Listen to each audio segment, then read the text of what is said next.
देवाय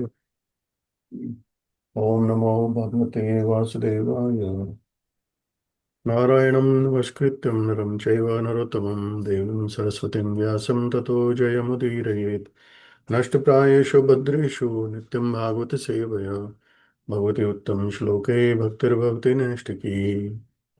Hare Krishna, dear devotees, today we will be reading from Srimad Bhagavatam, Canto 10, Chapter 16, verse 1 through 22. Text 1. Sukadeva Goswami said, Lord Shri Krishna, the Supreme Personality of Godhead, seeing that the Yamuna river had been contaminated by the black snake Kaliya, desired to purify the river, and thus the Lord banished him from it. Text 2. King Parikshit inquired, O learned sage, please explain how the Supreme Personality of Godhead chastised the serpent Kaliya within the unfathomable waters of the Yamuna, and how it was the Kaliya had been living there for so many ages. Text 3. O Brahmana, the unlimited Supreme Personality of Godhead freely acts according to his own desires, who could be satiated when hearing the nectar of the magnanimous pastimes he performed as a cowherd boy in Vrindavan. Text 4. Sri Sukadeva Goswami said, within the river Kalindi, Yamuna was a lake inhabited by the serpent Kaliya, whose fiery poison constantly heated and boiled its waters. Indeed, the vapors thus created were so poisonous that birds flying over the contaminated lake would fall down into it. Text 5. The wind blowing over that deadly lake carried droplets of water to the shore simply by coming in contact with the poisonous breeze. All vegetation and creatures on the shore died. Text 6. Lord Krishna saw how the Kaliya serpent had polluted the Yamuna river with his terribly powerful poison. Since Krishna had descended from the spiritual world specifically to subdue envious demons, the Lord immediately climbed to the top of a very high kadam tree and prepared himself for battle. He tightened his belt, slapped his arms, and then jumped into the poisonous water. Text 7. When the Supreme Personality of God had landed in the serpent's lake, the snakes there became extremely agitated and began breathing heavily, further polluting it from volumes of poison. The force of the Lord's entrance into the lake caused it to overflow on all sides and poisonous. Fearsome waves flooded the surrounding lands up to a distance of 100 bow lengths. This is not at all amazing. However, for the Supreme Lord possesses infinite strength. Text 8. Krishna began sporting in Kaliya's lake like a lordly elephant, swirling his mighty arms and making the water resound in various ways. When Kaliya heard these sounds, he understood that someone was trespassing in his lake. The serpent could not tolerate this and immediately came forward. Text 9. Kaliya saw that Shri Krishna, who wore yellow silken garments, was very delicate, his attractive body shining like a glowing white cloud, his chest bearing the mark of Srivatsa, his face smiling beautifully, and his feet resembling the whole of a lotus flower. The Lord was playing fearlessly in the water despite his wonderful appearance. The envious Kaliya furiously bit him on the chest and then completely enwrapped him in his coils. Text 10. When the members of the cowherd community who had accepted Krishna as their dearmost friend saw him enveloped in the snake's coils, motionless, they were greatly disturbed. They had offered Krishna everything, their very sleep, their very selves, their families, their wealth, wives, and all pleasures. At the sight of the Lord in the clutches of the Kaliya snake, their intelligence became deranged by grief, lamentation, and fear, and thus they fell to the ground. Text 11. The cows, bulls, and female calves in great distress called out piteously to Krishna, fixing their eyes on him. They stood still in fear, as if ready to cry, but too shocked to shed tears. Text 12. In the Vrindavan area, There then arose all three types of fearful omens, those on the earth, those in the sky, and those in the bodies of the living creatures, which announced imminent danger. Text 13 to 15. Seeing the inauspicious omens, Nand Maharaj and other cowherd men were fearful, for they knew that Krishna had gone to herd the cows that the day without his elder brother Balram, because they had dedicated their minds to Krishna, accepting him as their very life. They were unaware of his great power and opulence. Thus, they concluded that inauspicious omens indicated he had met with death, and they were overwhelmed with grief, lamentation, and fear.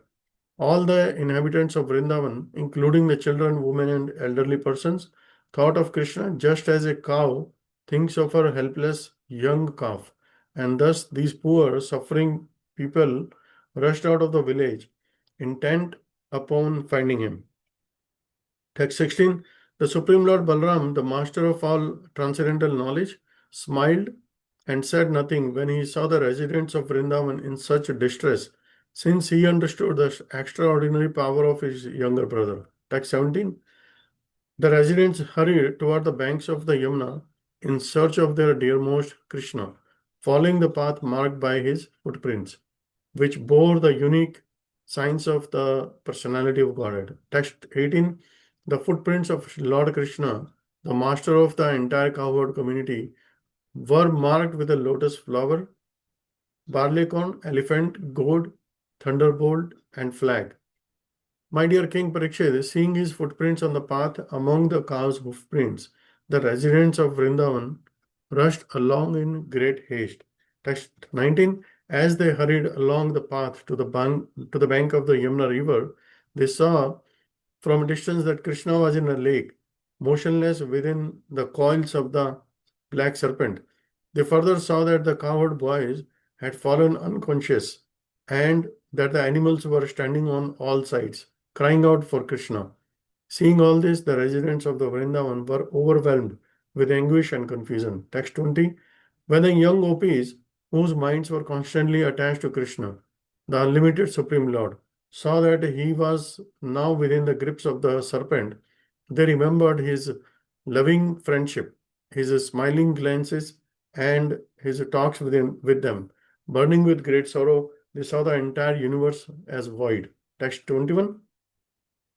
Although the elder gopis were feeling just as much distress as she and were pouring forth a flood of sorrowful tears, they had to forcibly hold back Krishna's mother, whose consciousness was totally absorbed in her son. Standing like corpses, with their eyes fixed upon his faces, these gopis each took turns recounting the pastimes of the darling of Vraja. Text 22. Lord Balram then saw that Nand Maharaj, the other cowherd men, who had dedicated their very lives to Krishna, were beginning to enter the serpent's lake. As the Supreme Personality of Godhead, Lord Balram, fully knew Lord Krishna's actual power, and therefore he restrained them. Hare Krishna. Thank you so much, Maninder Prabhuji.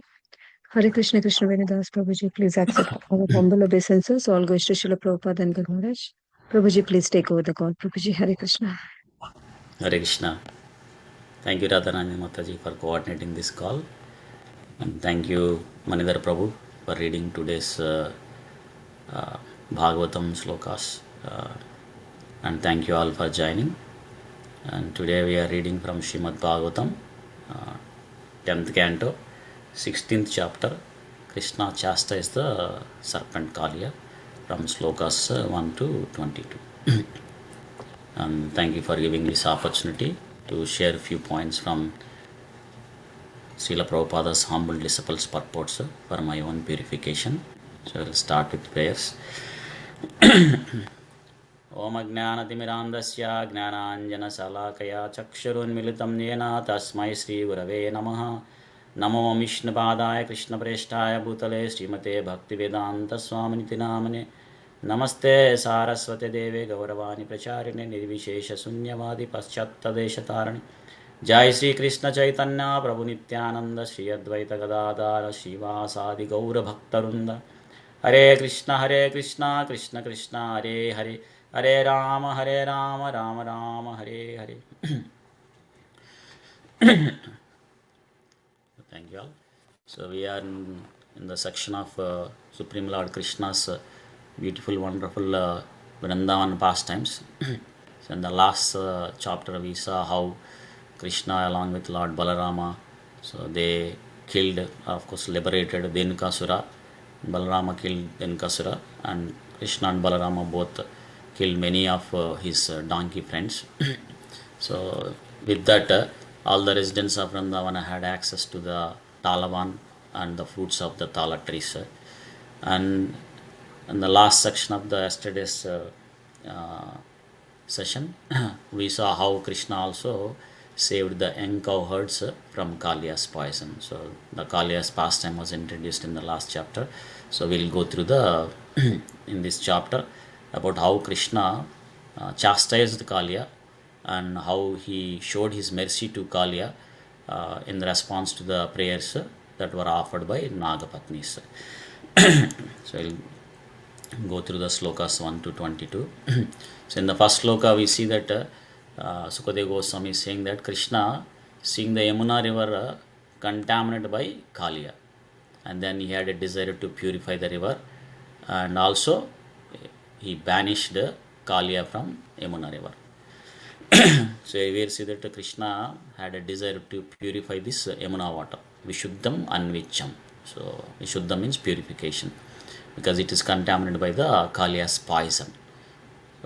And as an analogy, we can see that we are also contaminated with so many poisonous anarthas like lust, anger, greed, pride. So many things like that, which leads all of those anarthas us to the hellish planets, and it will destroy us and it will make us suffer from birth after birth.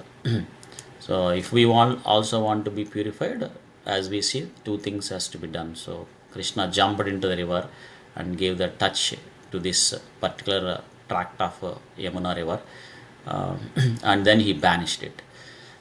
So similarly, we also take this Hare Krishna Maha Mantra and get in touch with Krishna, so that we can purify it. Hare Krishna, Krishna Krishna, Hare Hare, Hare Rama, Rama Rama, Hare Hare. And then similarly, how Krishna banished Kaliya from this Yamuna river for the further contamination. So similarly, we also, if we could stop performing our sinful activities or banish them, which we are performing, I'm talking to myself, due to the force of the senses. Nunam pramatta kurute vikarma. So because pramatta, the senses are very strong, so or the person who thinks that the sense gratification is the goal of the life, then pramatta, so he is mad after the materialistic activities or the vikarma, sinful activities. So that's why Lord Rishabhadev says that they give kleshada asadeha, so they will give misery only. So if we go along with the material activities, then they will give miseries only. So that's why Krishna, how he banished the Kaliya for the further contamination. If we can also stop performing these sinful activities or non-related to Krishna conscious activities, then we take the chanting of Hare Krishna mantra to purify further and further, and we stop so that we don't contaminate. Because if we continue to perform non-Krishna conscious activities, then it is like pouring the water on the fire. So the power will be reduced. Similarly, one side we chant Hare Krishna Maha Mantra, but we continue to perform the non-Krishna conscious activities or the sinful activities specifically, then the fire of our bhakti will not be so effective. So we have to do these two things. How Krishna jumped into the river, he gave the touch to Yamuna river, and also he banished Kaliya. So here Parikshit Maharaj is inquiring Sukadeva Goswami how Krishna chastised the Kaliya and how it was that Kaliya had been living there for many ages, Bahuyuga. So for many ages. So these two things Parikshit Maharaj had questioned it, like humbly inquiring. And we'll hear the how Krishna chastised this serpent Kaliya in this chapter we will hear, and how it was that Kaliya had been living there for so many ages, that we will hear in the next chapter. And then in the next sloka, we see that taste of Parikshit Maharaj in hearing Krishna Katha. He says that who could be satiated when hearing the nectar of the magnanimous pastimes he performed as a cowherd by Vrindavana. Gopala Udara Charitam. Gopala as a cowherd by Udara, magnanimous Charitam, the pastimes. Because Krishna's Vrindavan pastimes are so nectarian, Parikshit Maharaj is relishing, so he wanted to hear more and more. So he is inquiring from Sukadeva Goswami very humbly. So that's why Krishna mentions in Bhagavad Gita also, the pure devotees, when they hear Krishna Katha or when they share Krishna Katha with others, they derive great bliss. Tushyanti cha ramanti cha. So they derive great bliss and great satisfaction.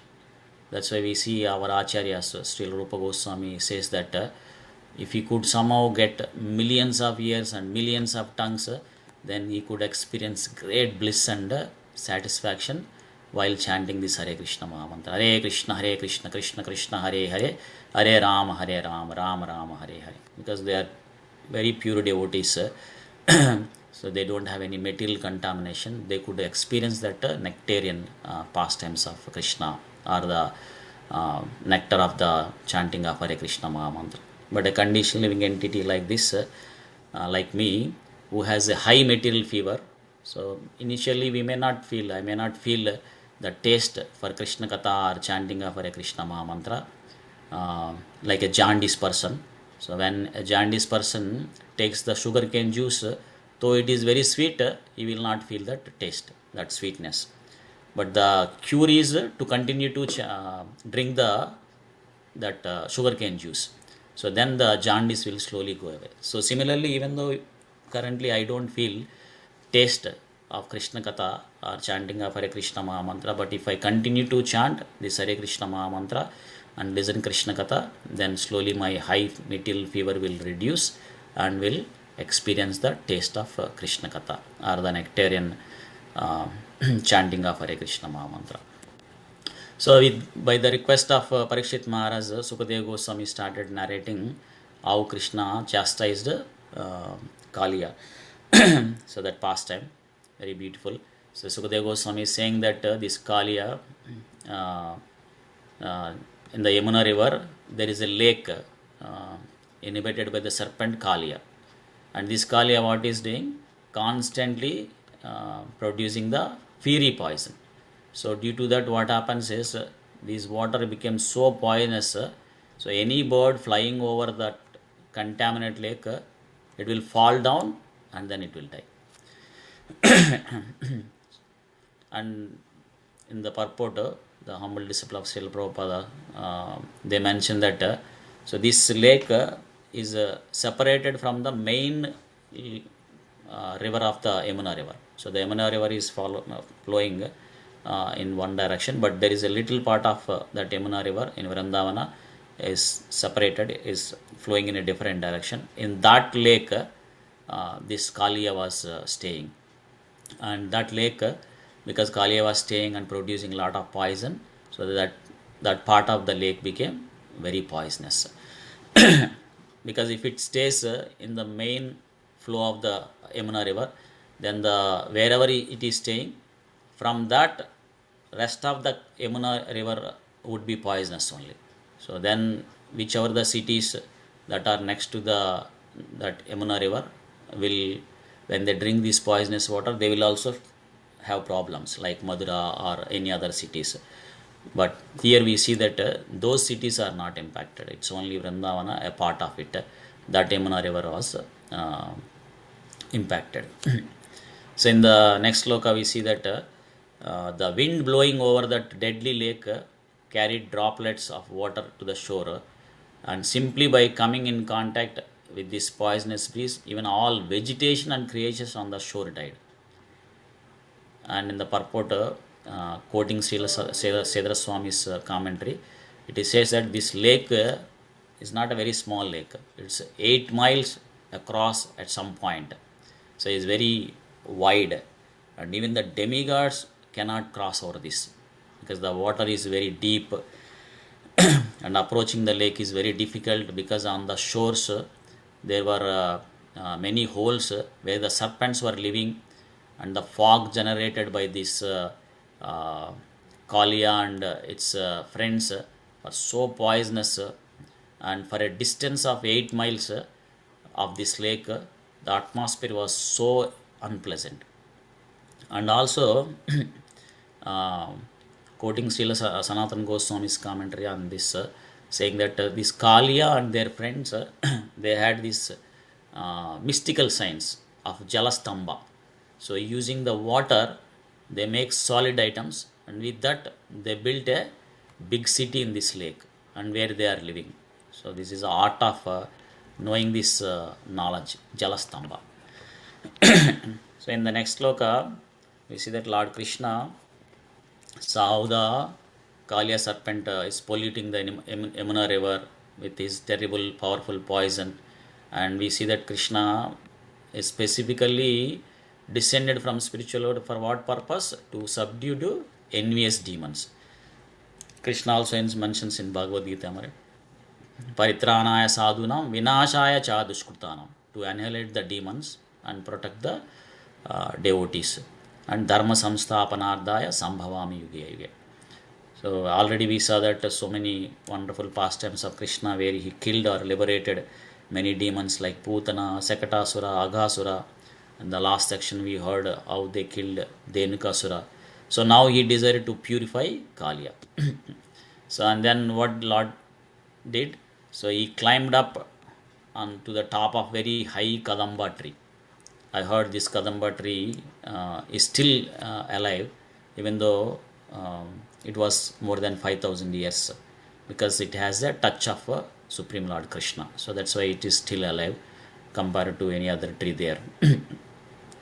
And also Bhakti Ratnakara, he says that taking the bath in this holy tirtha of Kaliya Gata will free from all sins.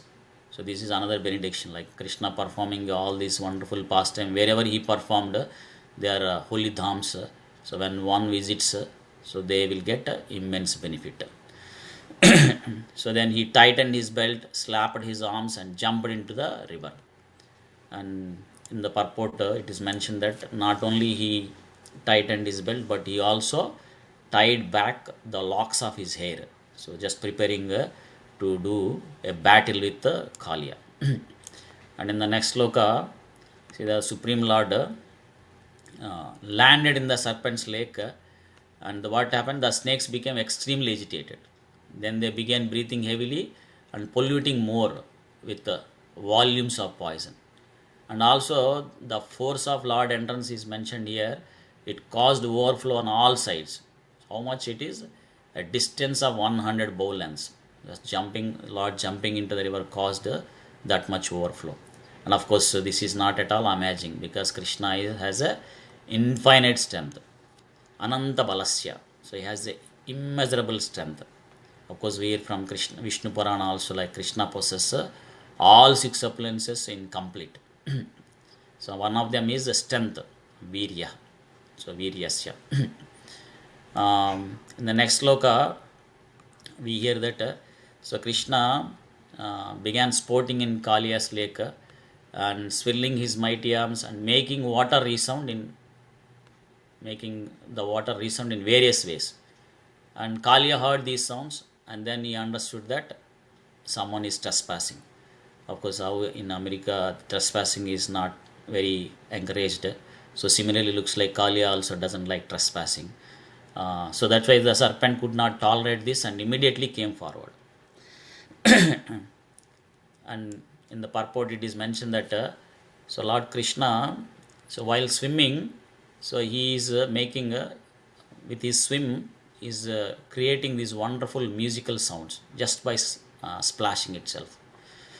And in the next sloka, so we see the beauty of the Supreme Lord Krishna.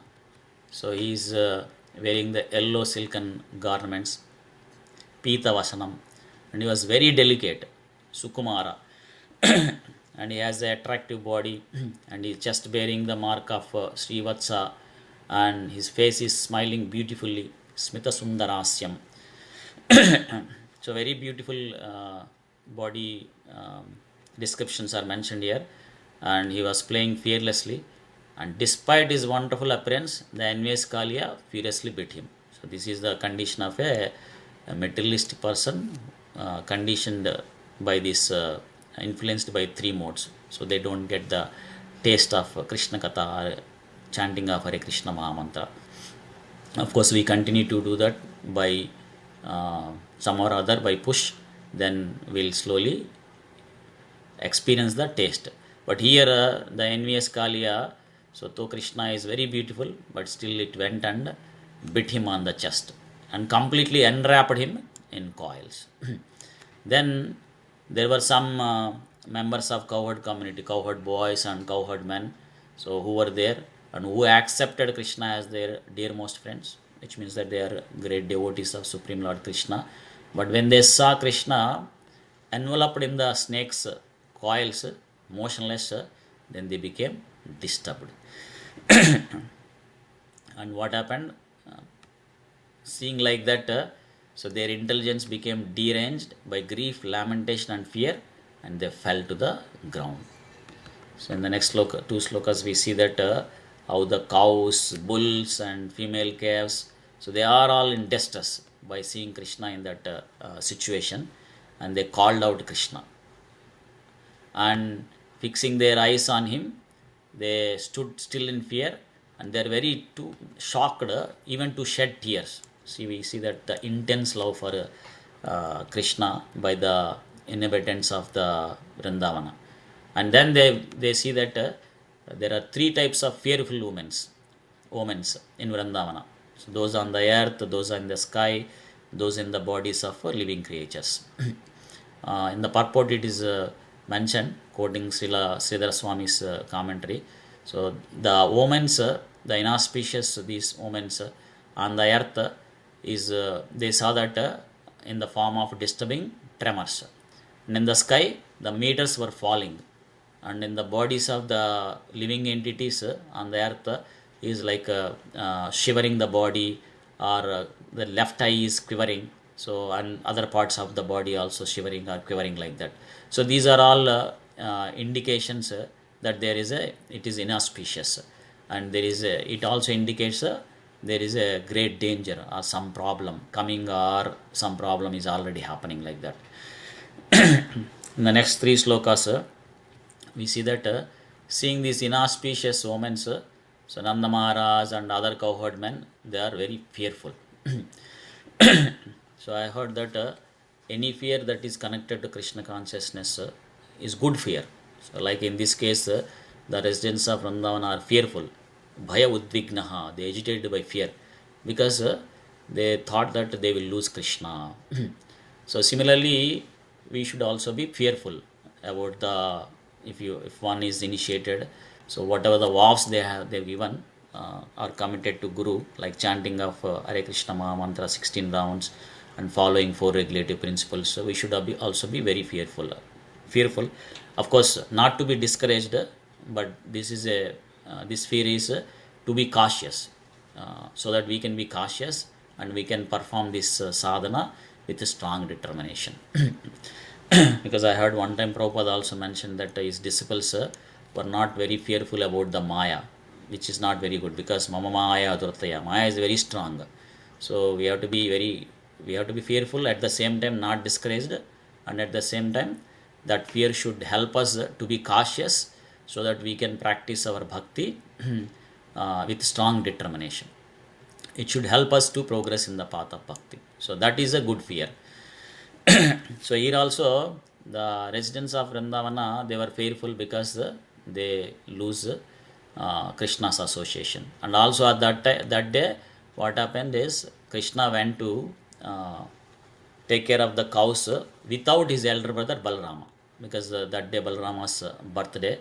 So he did not go, because he has to stay back at the home to perform some ritualistic activities, to give charity to the brahmanas. So those kind of things, like how when the Brahma Vimohan Lila pastime happened, So at that time also Balarama's birthday was there, so he didn't go. So similarly in this case also, so when Krishna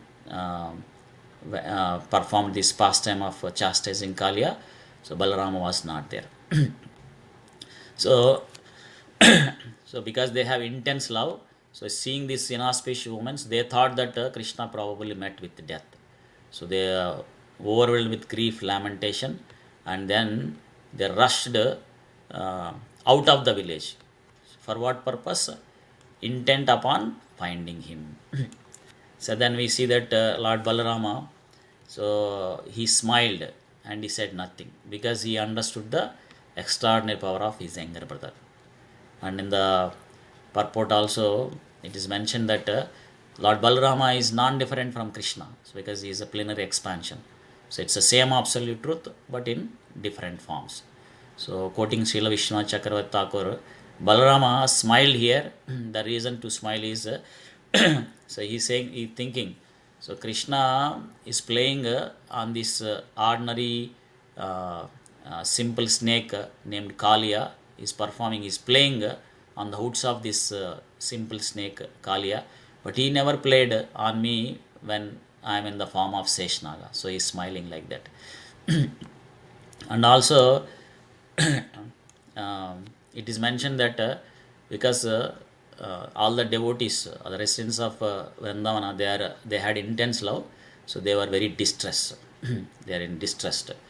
And of course, why Krishna gives this distress? Because this distress will inspire, or it will cause more intense love towards Krishna. So they can think about Krishna intensely in more like that. So when a devotee is in distress also, they pray to Krishna very intensely like that. So then the residents, so here they hurried towards the bank of Yamuna river, following the path of marked by his footprints, which bore the unique signs of the Supreme Lord.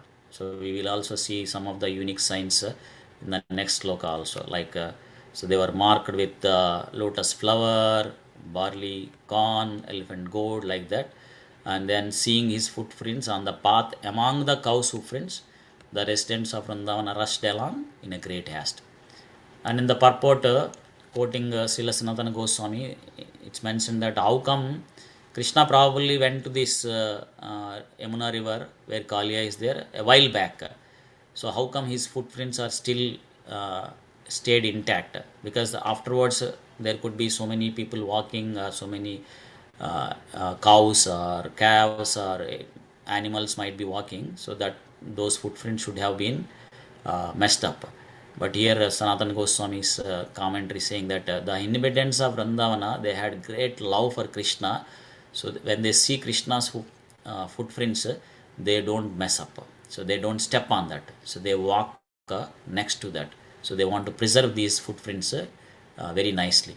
So we can understand the love for Krishna. So because of that, those footprints are still intact. So seeing those, so these Vrindavana residents, so they went along with that footprints where Krishna went. So then when they went to the bank of the Yamuna river, then they saw Krishna in the lake, motionless within the coil of Kaliya. And also they saw the cowherd boys had fallen unconsciousness. So seeing this, they also overwhelmed with great anguish. And so the residents of Vrindavana, they were trying to find out whether Krishna jumped into the river or Kaliya forcefully dragged Krishna. So they could not figure out because the cowherd boys who were there, they were already fell unconsciousness. There is no one to tell also. So the situation is very distress. So in the next sloka, so we see the condition of the young gopis, where we see that their minds constantly attached to Krishna. So when they saw Krishna in that situation, so they saw that the entire universe is void. So sometimes when somebody is in very distress and he don't see any solutions that will help to remove the distress, then he will feel that this world is empty like that. So similarly, because these young gopis, everything is Krishna, So when they saw Krishna in this situation, the entire universe is void for them. And same situation for the elderly gopis also. And though the elderly gopis, most of them has feeling so much distress, so they forcefully hold Krishna's mother, because her consciousness was totally absorbed in her son Krishna. And then the gopis, what they were doing is, the gopis each took turns recounting the pastime of the darling of Raja. So the young gopis and elderly gopis, that's what they were doing. So seeing that this situation, so they are recounting the pastimes of the darling of Raja. So similarly, when a devotee is also distressed, they also chant this Hare Krishna Mahamantra intensely. Hare Krishna, Krishna Krishna, Hare Hare, Hare Ram, Ram Ram, Hare Hare. And also they count the unlimited blessings that Krishna had already bestowed. So many things Krishna has already given, though we are not qualified. So they remember that, and they increase their gratitude towards Krishna. The last sloka for today. And then when they saw Lord Balarama saw this Nanda Maharaj and other cowherdmen, so they wanted to enter into the lake to save Krishna, or to give protection to Krishna. So but Balarama stopped them. And in the purport also, quoting Srila Sanatana Goswami, how Lord Balarama checked them, so stopped them. So he stopped some of them by speaking to them, and some of them physically holding them, and some of them just smiling towards them, saying that so Krishna has unlimited potency where he can come back. So because Lord Balarama knows that. But here we see that all these residents of Vrindavana, they were prepared to give up their lives, for the purpose of Krishna. So, and we see how the Nanda Maharaj and other cowherdmen are ready to give up their life, and how the women of the Vrindavana, they are so intensely in love of Krishna, and they saw in this situation how they felt very distressed. So similarly, if we could develop this kind of love, even little bit, I'm talking to myself, then our human life will be successful, and then we can go back home, back to Godhead, and escape this suffering which one gets from birth after birth. So thank you all for giving this opportunity. I'll pause it here. ग्रंथराज Shrimad Bhagavatam की जय, श्रील प्रभुपाद की जय, अनंत कोटि वैष्णव वृंद की जय, पंचाकल्पतरुभ्यश्च कृपा सिंधुभ्य एव च पतितानां पावनेभ्यो वैष्णवेभ्यो नमो नमः. हरे Krishna. Thank you very much, Prabhuji. Hare Krishna. Thank you, Prabhuji. Hare Krishna. Hare Krishna, Prabhu. Well done.